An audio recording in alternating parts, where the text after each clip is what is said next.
વડોદરામાં municipal commissioner Arun Mahesh બાબુએ Susen circle ખાતે ચાલી રહેલી રોડ પેચવર્કની કામગીરીનું નિરીક્ષણ કર્યું હતું. વડોદરાના ચારેય ઝોનમાં સ્પોટ શોધીને પેચવર્કની કામગીરી શરૂ કરવામાં આવી છે, જેમાં હોટ મિક્સ અને વેટ મિક્સનો ઉપયોગ થયો છે. તેનો કુલ જથ્થો 19,128 મેટ્રિક ટન છે. દૂરદર્શન સાથે વાત કરતા મ્યુનિસિપલ કમિશનરે જણાવ્યું હતું કે ચોમાસા દરમિયાન રસ્તા પર ખાડા પડ્યા હોવાથી જેટ મશીનની મદદથી ઝડપી કામગીરી કરવામાં આવી રહી છે, જેથી રસ્તા પરથી જતા વાહન ચાલકોને ટ્રાફિકની સમસ્યાનો સામનો ન કરવો પડે અને વહેલી તકે પેચવર્કની કામગીરી સારી રીતે પૂર્ણ કરવામાં આવી રહી છે.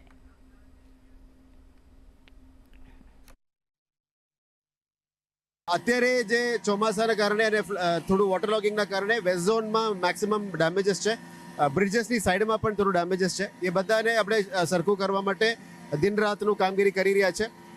ખાસ કરીને મોનિટરિંગની જ અભાવના કારણે જે ડેમેજીસ થઈ છે, એવા ડેપ્યુટી એન્જિનિયર્સ, આસિસ્ટન્ટ એન્જિનિયર્સે તમામની ફિલ્ડમાં ઉતરવાનું કીધું છે. હાલ આપણા માટે નંબર 1 પ્રાયોરિટી સિટીની અંદર ખાડાઓ પુરાવવાની કામગીરી છે.